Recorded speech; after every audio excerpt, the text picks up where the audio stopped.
Hi, in today's lesson you will learn about the narrative tenses in English. We use narrative tenses to talk about the past. We can use them to tell a story or to describe past events, including personal anecdotes. The four narrative tenses are the past simple, past continuous, past perfect, and past perfect continuous. So let's see an example of a story using these four tenses. The sun was shining. Here we're using the past continuous to set the scene. I got in my car. Here we use the past simple for a completed action in the past. It had been raining. Here we're using the past perfect continuous to describe something that has been happening before we got in the car, over a period of time. And finally, all my washing had got wet.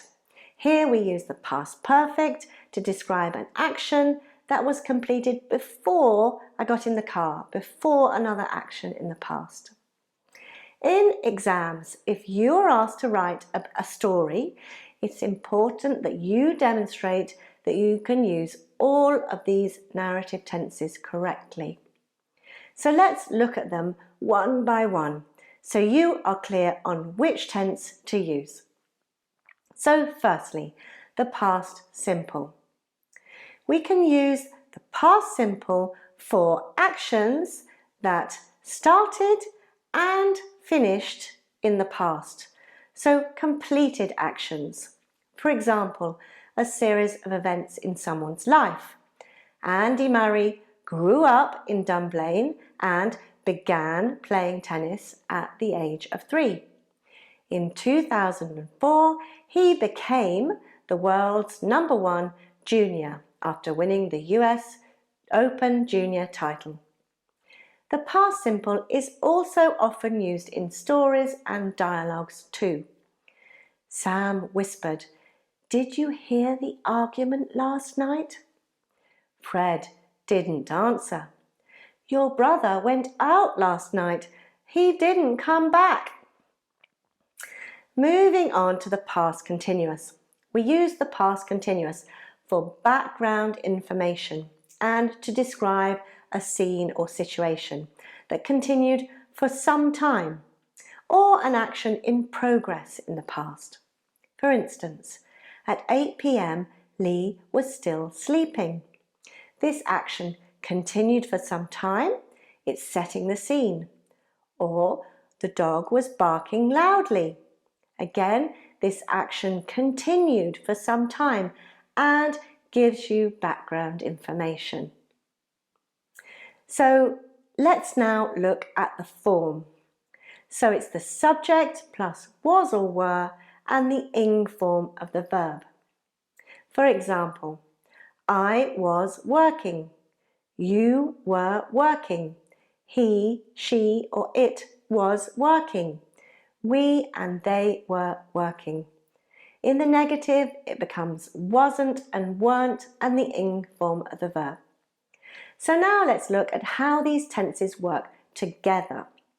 We often use the past simple and the past continuous together when one action interrupts another. For instance, I was walking on the pavement when I saw a cat in a tree. Imagine a timeline. So this is the past and we have I was walking here, which is a longer action in the past, which was interrupted by the short completed action I saw. Here it's represented by the cross.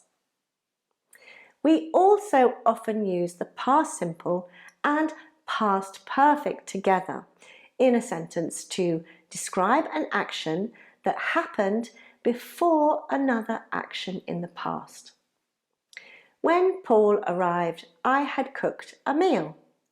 Again, thinking of our timeline, ask yourself which action happened first, and that goes in the past perfect. So I cooked the meal and then Paul arrived. So we use had cooked and arrived. The past perfect for the action, the earlier action, and the past simple for the following action. The form is I had plus the past participle of the verb. Had is the same for all subjects. So you had, he, she, it had, we had, they had, etc. In spoken English, we usually use the contracted form of had. I'd, you'd, he'd, she'd, it, we'd, they'd. In the negative, we say hadn't plus the past participle, and again, it's the same for all subjects. Finally, let's look at the past perfect continuous. We use this tense to describe an action that started in the past and continued up until another time in the past. So it's an action that takes place over a period of time. So let's think back to my original story, my original example of the narrative tenses. It had been raining.